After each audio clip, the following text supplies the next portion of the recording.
Thank you for joining us on our panel Q&A today. I wanted to begin by acknowledging the traditional owners and custodians of the land on which we're all meeting today.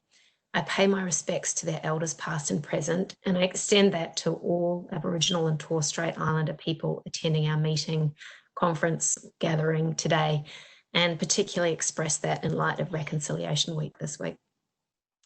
So there's been an abundance of information circulating about the legal issues that COVID has presented.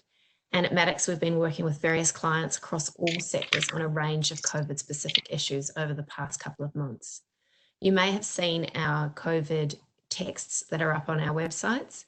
The purpose of today is to bring you together with a panel of lawyers from different practice teams in our firm to answer any questions that you have, whether they be big or small.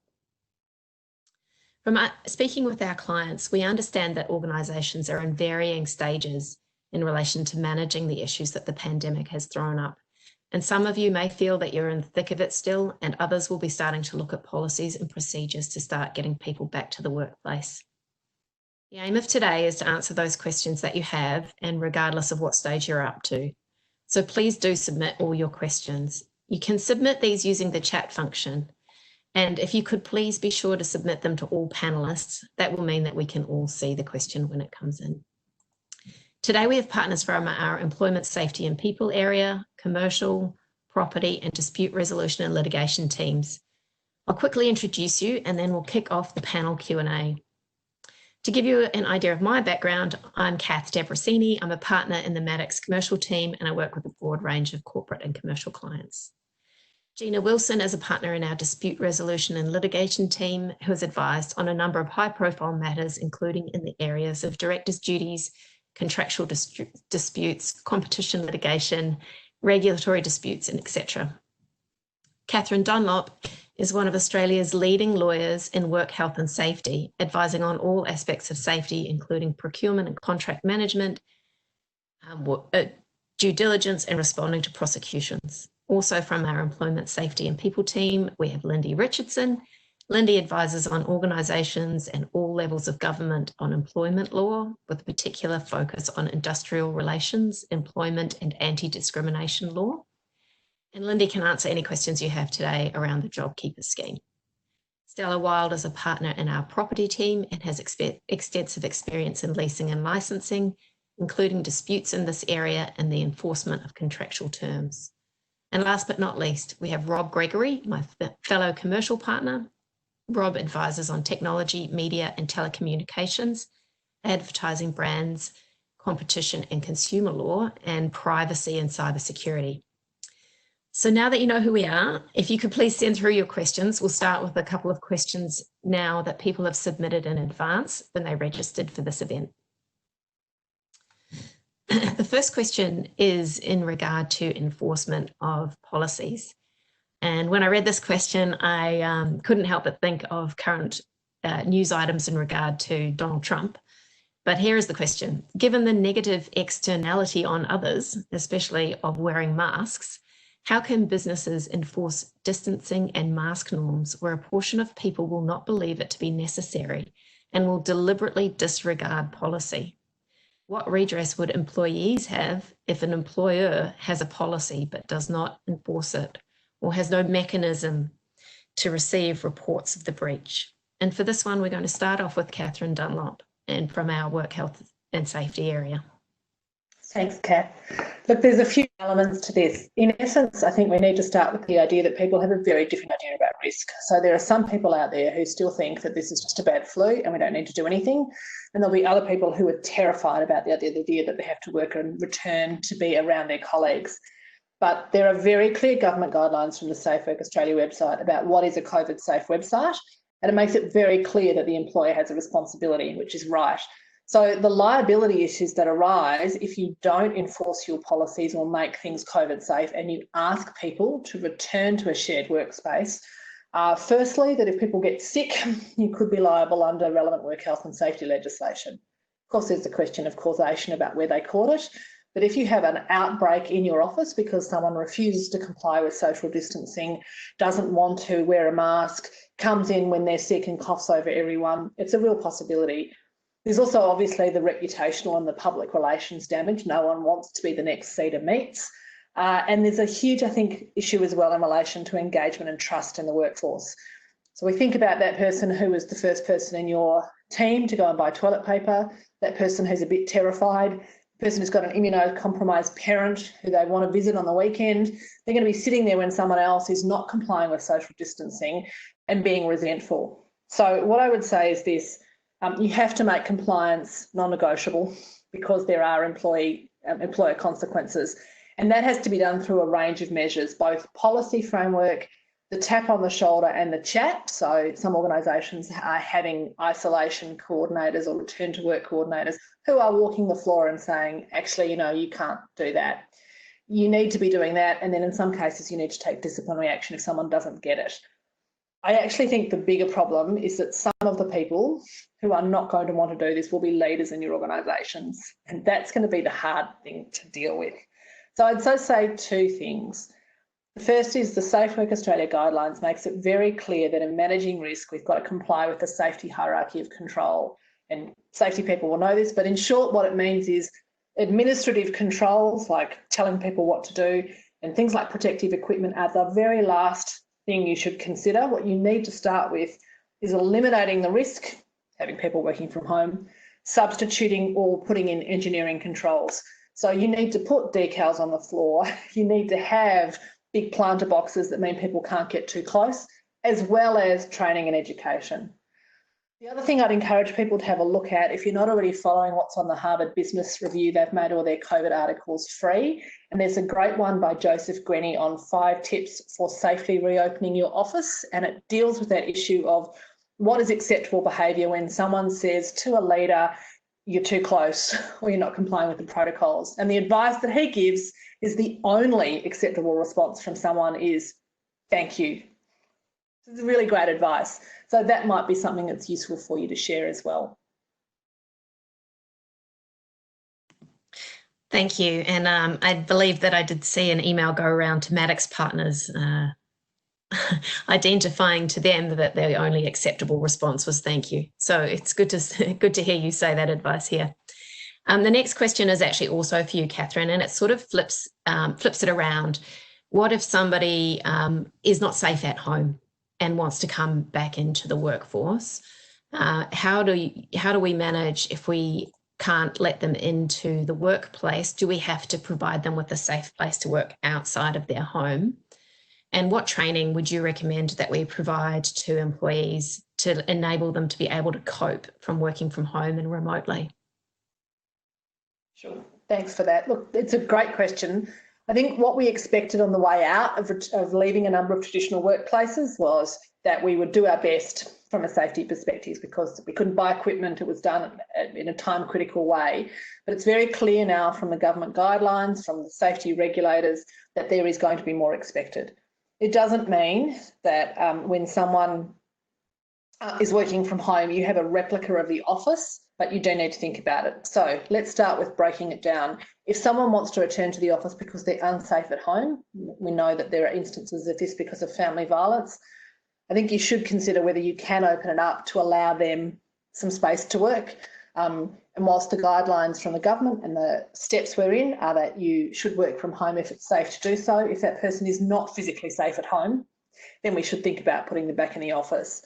But if the question is one not so much of an imminent risk, but a preference, or that they don't have their work set up appropriately, given that we're going to have distancing for a while and we won't have full workplaces, then the guidance material is that you need to make sure that you've given guidance on what's ergonomically sound. So you might ask employees to complete their own checklist and give them some training. You might make sure they've got safe equipment, so whether it's a second screen or an appropriate desk setup. So again, you give them some guidance, and the advice from the regulator is think about whether they can borrow equipment, and they also need to have someone that they can come to if they've got a range of questions arising out of it. So it's not the case that just because someone says they want to return to an office that you have to let them return to the office, but you need to be open to that option. And if you do, you need to think about all of the issues associated with returning and reopening offices, and they are extensive. But if it's only a couple of people, it may not be as much of a deal. But you do need to make sure that you have safe working practices for people working from home, and that you've thought about the physical issues and the mental issues. So that's about teamwork, checking in. We've been doing some work on mental health plans for organisations in this period, just to help them understand what it is that they should be looking at.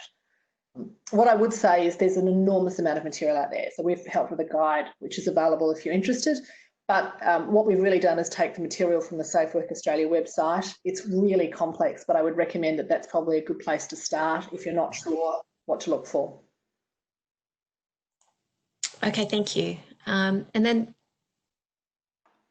linking in with this, the next question is further talking about working from home and having your staff in that external environment, that sort of replica of the office. It's more of a general question than a legal question, but I think it's relevant for all of us. How do we keep our staff productive and focused with the challenges we're all facing for those working from home? And Lindy, I was wondering if you could tackle this one first, and then anyone can obviously comment if they would like to.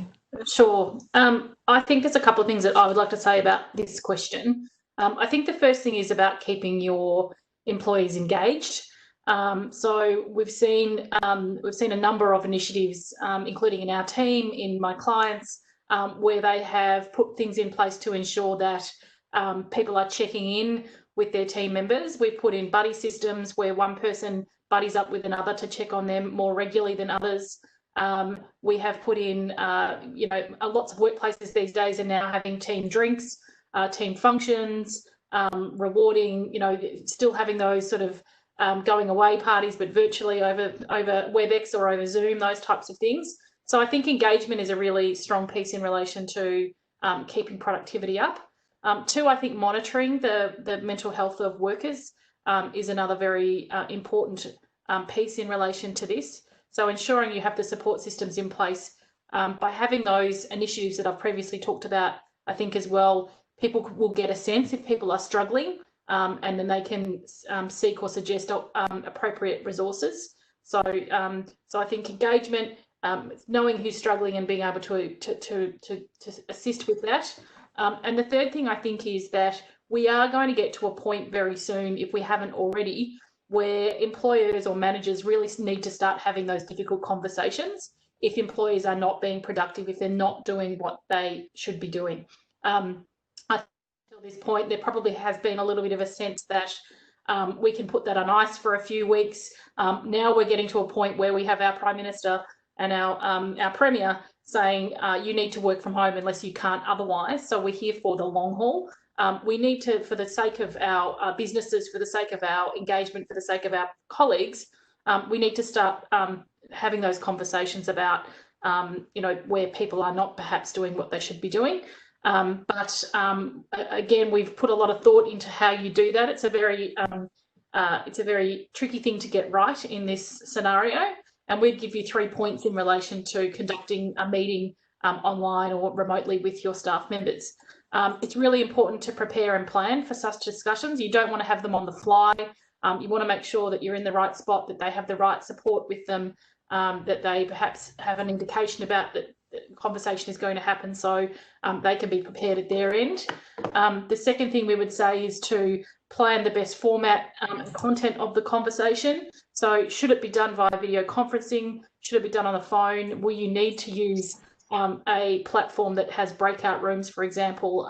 We recently did a Zoom, which of course have all sorts of privacy issues, but we won't go there. So my client was using the Zoom platform and I was able to use breakout rooms in relation to that, which was actually a really effective way of separating the discussions between the parties.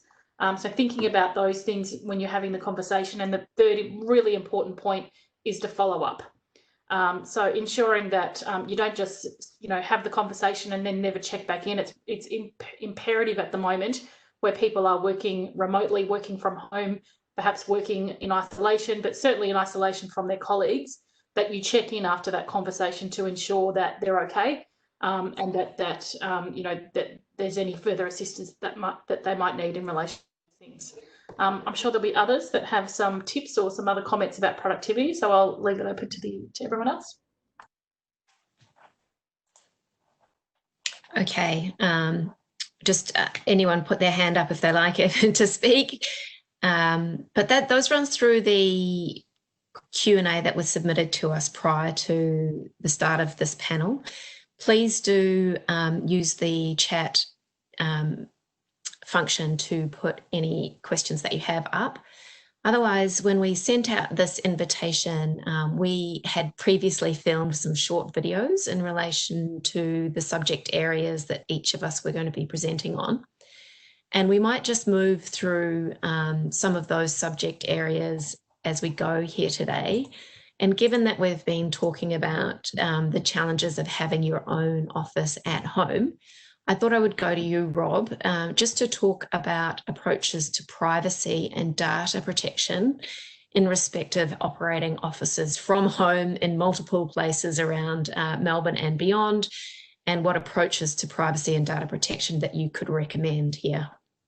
Yeah, thanks, Kath. As picking up on Lindy's point, I think having performance management discussions with staff is an obvious example of where privacy becomes quite difficult to manage within an organisation. But of course, for many organisations, they'll be having conversations with clients or customers or suppliers, potentially also sort of in discussions around commercial strategy or business strategy, and then quite granular things around pricing or cost, financially confidential information. So what we recommend all organisations anyway is to take a more holistic view of information governance that recognises that information generally is both a real asset and opportunity for most organisations, irrespective of whether they're public sector or private sector. Information for many organisations is a real ability to do things, but it also presents some challenges, threats and risks, and having a mature approach to information governance that enables the opportunities and benefits of information processing and information technology to be taken advantage of, while at the same time recognising and having treatments and plans to mitigate the risks. So in many ways, it's similar to what Catherine was talking about in terms of workplace health and safety, or Lindy was talking about in terms of employee management, having a structured, thought-through approach to these things that recognises the new normal that working from home presents. And some of the examples are where you've got two adults, two partners in a family, and potentially with grown children, there could be more, all of whom have different roles and different organisations. And there's a risk of that sort of cross-contamination, if you like, of information, or information being inadvertently disclosed, whether it be about the health status or performance of a particular employee. It could be about a particular bid or project that somebody's working on. All of that sort of information, like I say, as well as having the opportunity to create great benefit and opportunities, and certainly working in this way is a set of opportunities we would not have experienced in the past, but it also carries risks with it. So, and privacy is a very important subset of confidentiality generally, but it's not a topic separate from ordinary confidentiality that applies to normal client information or those sorts of things. So there needs to be looked at and treated holistically. A couple of the recommendations, or firstly an observation, is that there is no general relaxation of the law, particularly relating to privacy, either under the Commonwealth Privacy Act or the state-backed Privacy and Data Protection Act, because of COVID-19. So all of the existing obligations around the collection, storage, use, disclosure, and ultimately de-identification or deletion of personal information continue to apply for businesses and organisations that have different obligations around health records, for example, or particular kinds of information that are subject to statutory or contractual secrecy provisions. Generally speaking, all of those will continue to apply.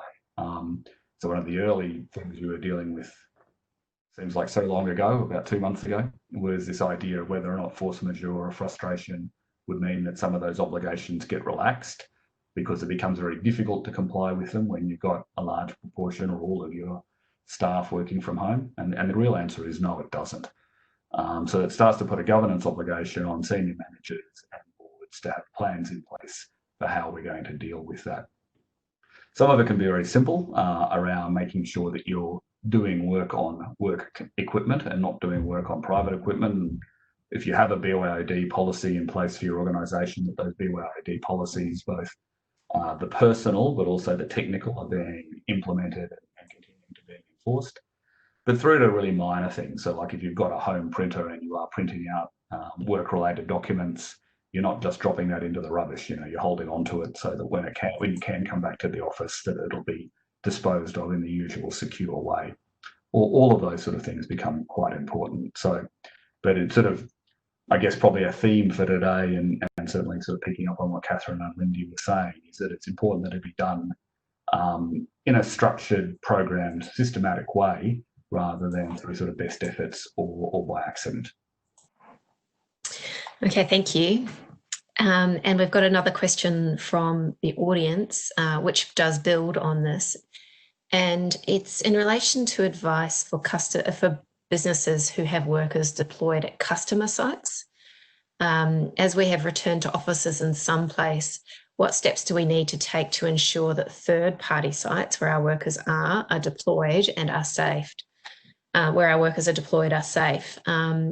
I might pop back to you in relation to that, but I think, Rob, all your comments in relation to privacy and cybersecurity apply to third-party sites as well.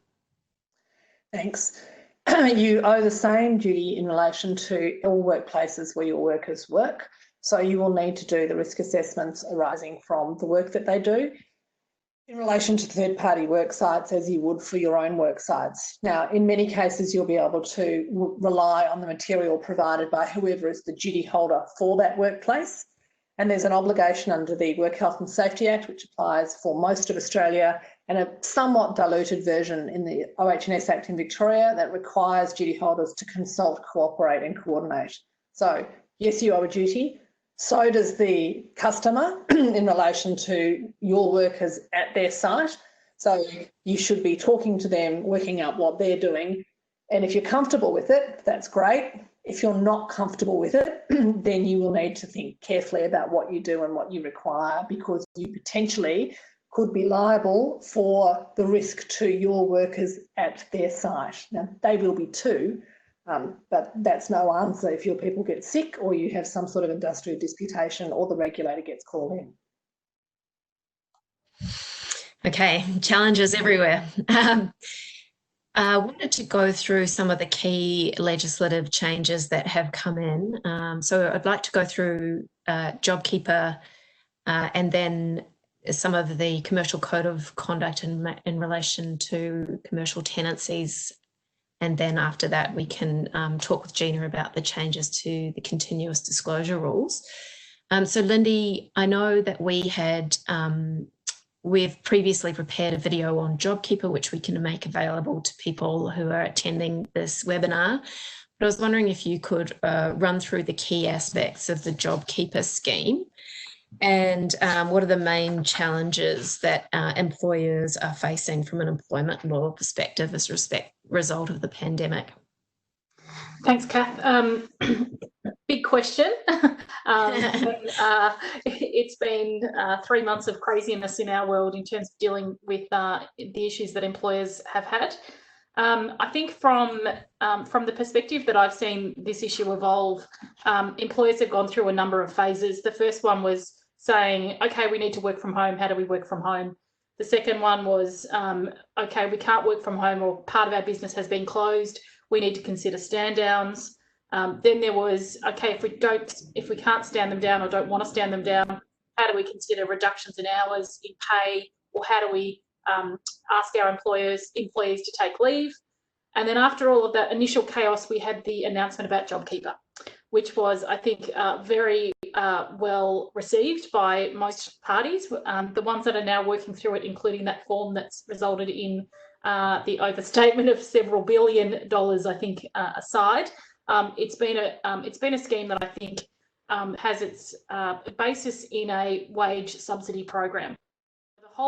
The basis upon the Jobkeeper is to keep employees being paid, to keep them on the books, and I think to ensure that employers have a business at the other end of the pandemic as well.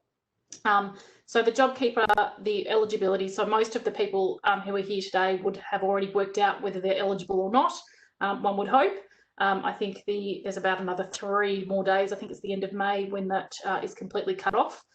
But the eligibility related to essentially a reduction in turnover. So there was different amounts, 15% for not-for-profits, 30% for companies under $1 billion, and 50% for over $1 billion. And then there were some exclusions, including universities who their test is almost impossible to meet, and including government employers.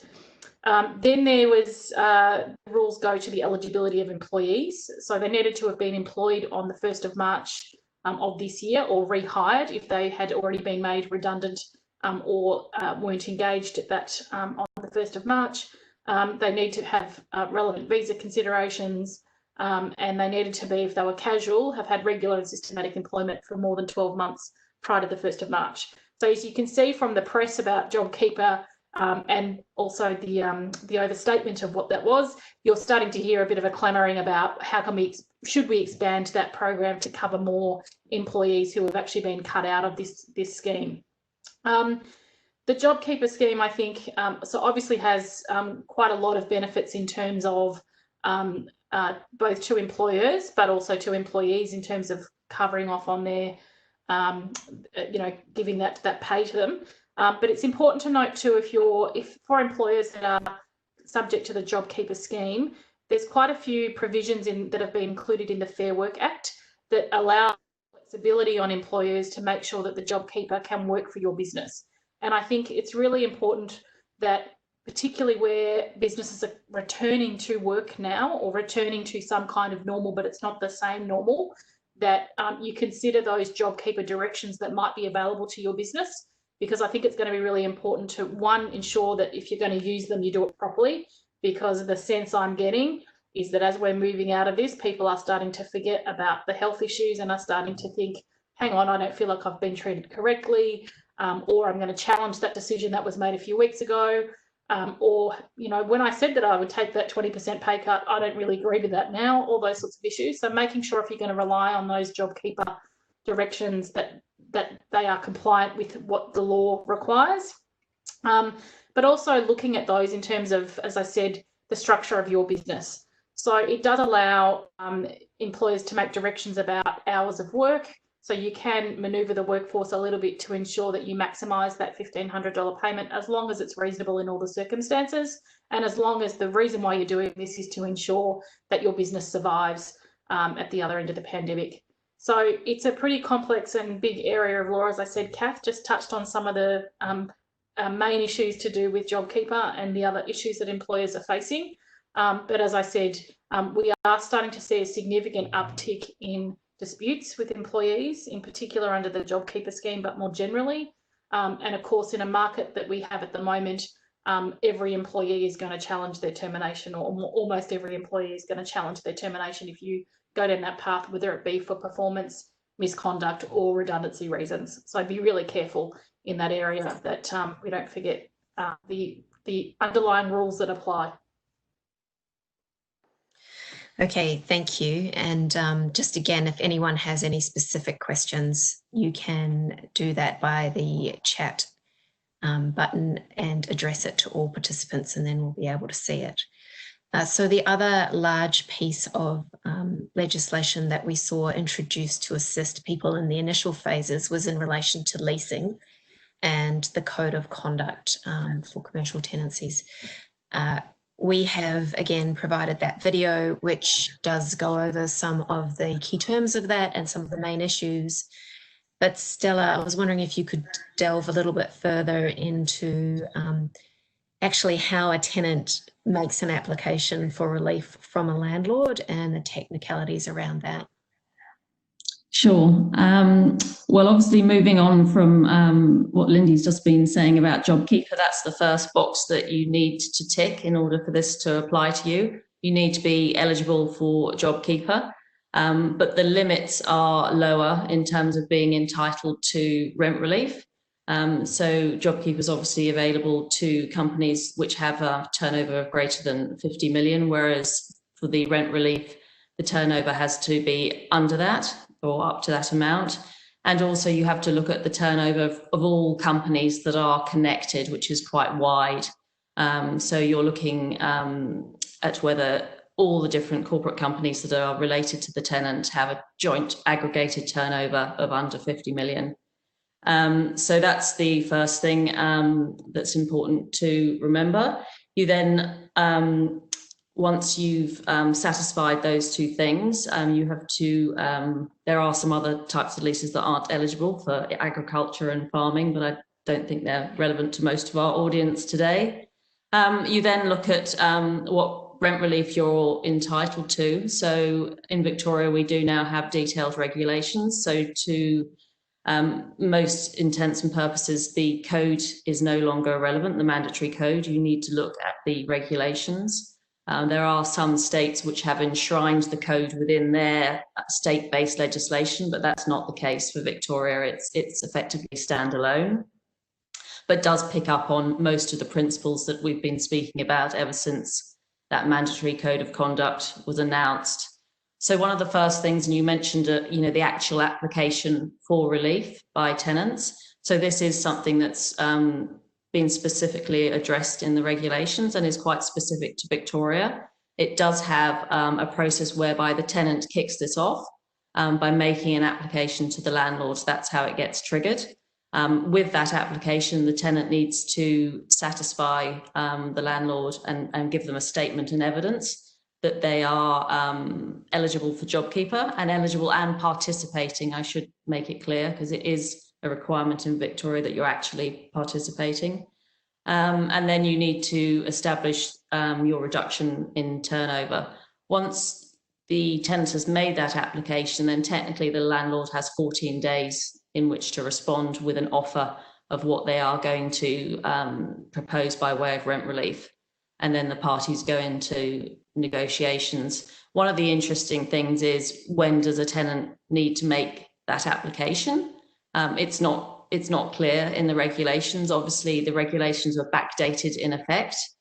So they do apply for the period from, I think it's 29th of March, but obviously they've only just come out, so the tenant couldn't have known they were coming and have already made the application. So the question is, when do they need to make it?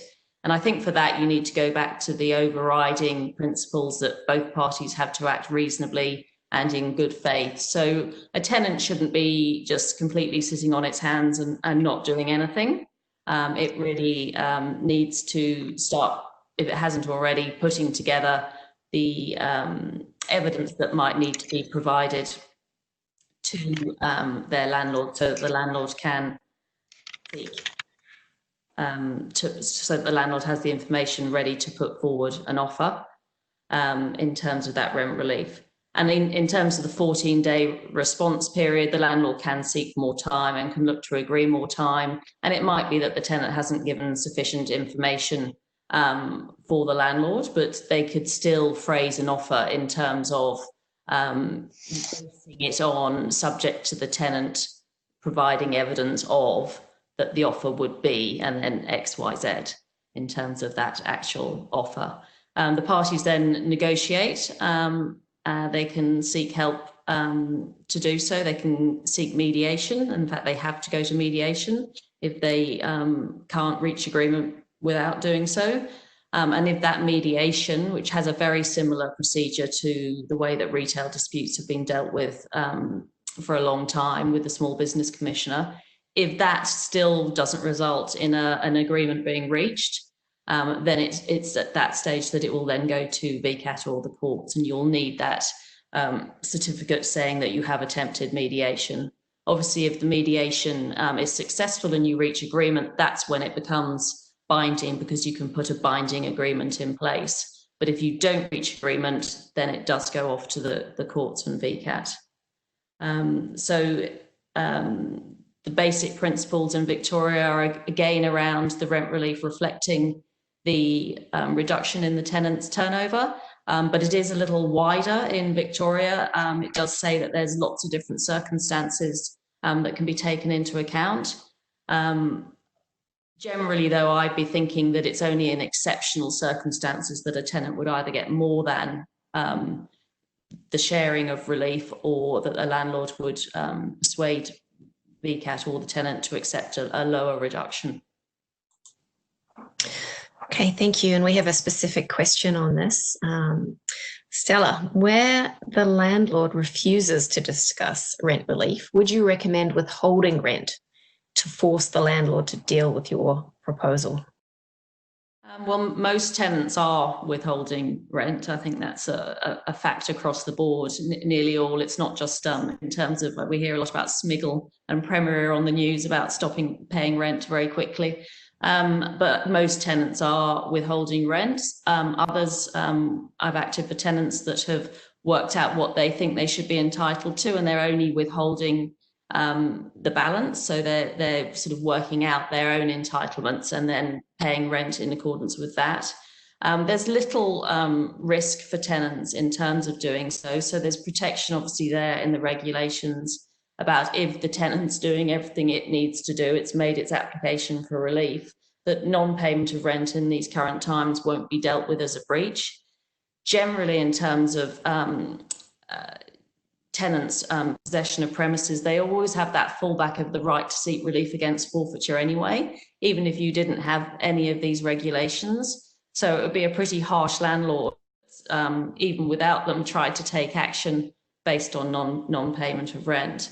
So the answer to that is yes, most tenants are doing so, and it might be the only way to get the landlord to start really dealing with you. And it's similar for some landlords where the tenants aren't coming to the table because they've literally just stopped paying rent, and they're not wanting to participate in negotiations. They're not wanting to give evidence that as a group they're under that 50 million threshold. And they may well be quite a few tenants out there that are not entitled to any rent relief at all, but have still stopped paying rent. And it's the landlord that's then in that difficult position of those tenants that might not be entitled to anything, but maybe it's worthwhile in those situations the landlord offering some form of rent relief, so at least they start getting some cash flow in. Okay, thank you. One of the more recent changes has been in relation to the continuous disclosure rules for listed entities. Gina, you spoke in our video about the need for directors to ensure that they were complying with their continuous disclosure obligations and actively considering whether the current situation requires disclosure to the marketplace. How are these obligations affected by the relief measures announced by the Morrison government on Monday? Thanks, Kath. So, yeah, the announcement was made on Monday and the measures actually came into effect yesterday. So they're in place for a period of 6 months. Basically, in simple terms, what it means is that the companies and officers are only going to be liable to shareholders in relation to sort of forward-looking statements being made to the market if there's been knowledge, recklessness or negligence in relation to those statements, which is obviously very good news for companies and officers in circumstances where we're already seeing class actions being commenced in the United States relating to announcements being made to the market arising out of COVID-19. So good signs in that respect, but it's not going to protect companies and directors from allegations that they've misled the market in terms of statements they might have made without a reasonable basis. So it's a very limited form of relief, and it does only give that relief in relation to the civil liability provisions. So I think it still reinforces the importance of boards going back and having a look at forward-looking guidance they have given in light of COVID-19 and making that assessment as to whether there needs to be some sort of amendment or updating of those statements in the current circumstances. That's interesting, and hopefully that'll come out a bit more in the commentary. I did read some commentary today calling this the idiot disclosure rule, where if you just were an idiot and thought that your forecast was correct, even though COVID had a massive impact on your business, then you were okay. Right. I guess that you're saying that's not really the case. You would still have to comply. Yes, I'd be very worried if you took that attitude, Kath. So I guess it's part of the broader impact of the crisis in that there's been a necessary move by management towards more agile decision making. given that things have to move so quickly, what can boards do to ensure they're still receiving all the information they need to manage these risks and ensure that they're discharging their directors' duties? Yeah, I'm sure, Kath, there's obviously a real tension between the boards not overwhelming management with unreasonable requests for information when management are doing the very best they can in very fast-moving times to try to get the businesses through this crisis in the best way that they can. Having said that, the board does need to play an instrumental role in guiding and overseeing the organisations through the crisis. And engaging actively with management in the implementation of these sort of contingency plans, pandemic crisis plans, and things of that nature, and making sure that they're pressure testing along the way to ensure that those plans are adequately addressing the financial and non-financial risks that are arising as a result of the COVID-19 crisis. The board needs to ensure there's sufficient information being provided to them by management in relation to steps that are being taken. And Kath, we spoke at a CLE earlier in the year about the ASIC task force report that came out in October last year about making sure boards are getting all that information about non-financial and financial risks. And things that they can do to ensure that that's the case. So making sure that information isn't being buried in voluminous board papers, that management are giving equal priority to financial and non-financial risk as well. So boards just really need to be ensuring that they're being given the information that is enabling them to challenge management. And I suspect in this sort of time as well, there's going to be many more board meetings being held. You're using electronic resources and platforms like Zoom to enable those to occur and keeping the board sort of up to date. And another thing to be very mindful of as well is making sure that any sort of deliberations or decisions that the boards are making in relation to COVID-19, that these are being properly documented, even if things are happening so quickly, not scrambling together a file note that's not going to be adequate to protect the board if the decisions are cast under the spotlight in the future. Thank you. I think we had discussed the fact that things might be looked at in hindsight quite a lot, so that's good advice. An additional question here from the audience, again for you, Catherine Dunlop, and Lindy probably as well. In terms of returning employees back to work, could we discuss what rights an employer has where there's no industrial instrument, but they would like to mandate the return to the office or to another environment, for example, a customer-facing role? Catherine, I might throw to you on that one. Yeah, you're on mute. Can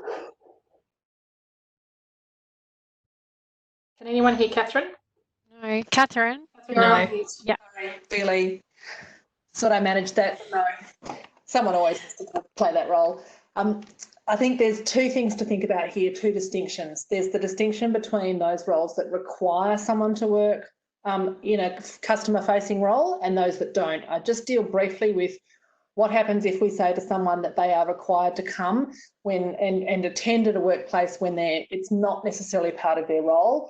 There is material on the Safe Work Australia website, and I'm just going to tell you what it says because I think it's important to understand what employees will be reading, which says that they have the right when they are concerned about they have a reasonable concern about being exposed to a serious risk to their health and safety from an immediate or imminent hazard, including exposure to the COVID-19 virus, they can stop work and tell their employer and then be available to carry out suitable alternative work, including tasks they are trained to do so or performing work from another location, including working from home.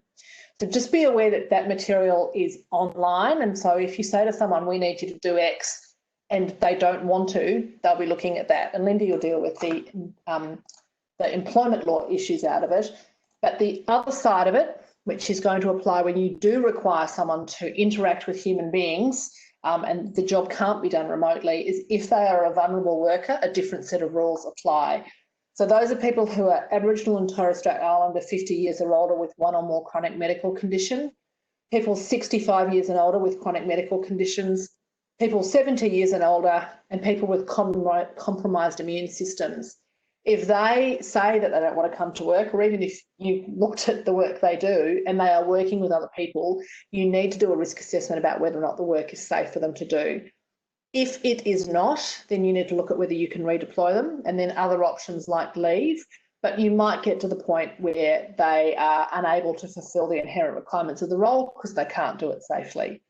But that will only be in some cases. So in many cases, you'll have people who won't want to come back in, who are healthy, and you are complying with the COVID safe requirements, and that's a different issue. So Lindy, do you want to talk about that aspect?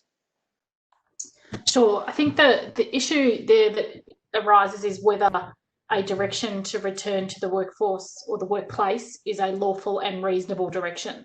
So as Catherine said, I think there's a bit of homework that needs to be done in relation to whether that direction is lawful and reasonable. You need to do those safety assessments, risk assessments to ensure that the workplace is safe. Again, you need to satisfy yourself that there isn't a medical reason as to why they can't return to the workplace.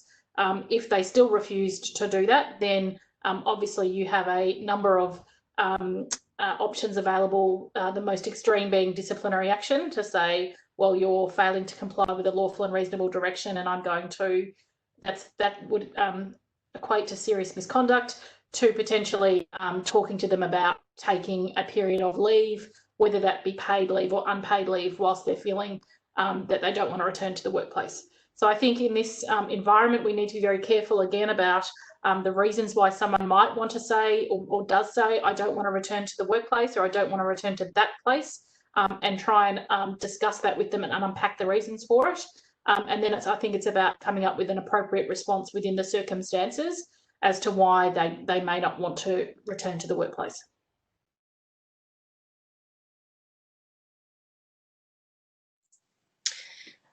Thank you. So now we would probably, in a normal gathering or meeting, we'd just throw this open to the floor. Obviously, we're available for questions throughout the conference, but if you did have any questions, you can upload them again here.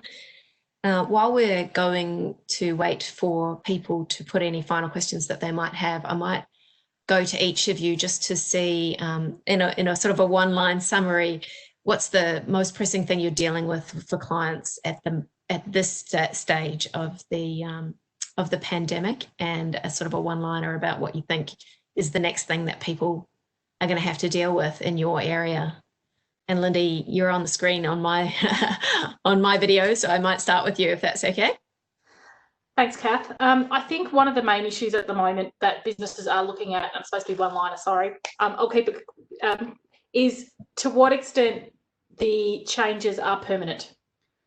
So there's that question now for a workforce as to, is this a temporary situation, or are we looking at the situation where we are going to start to look at restructuring the organisation, whether that be under Jobkeeper initially or more generally, or whether we need to start looking at putting into place more permanent solutions such as restructuring the workforce and resulting in redundancies.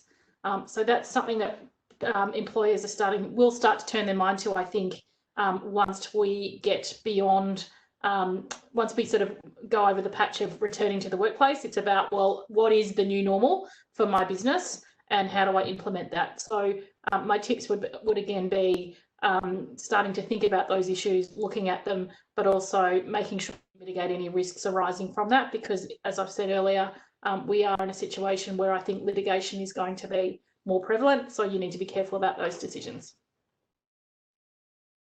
Thank you. To keep on employment, Catherine Dunlop.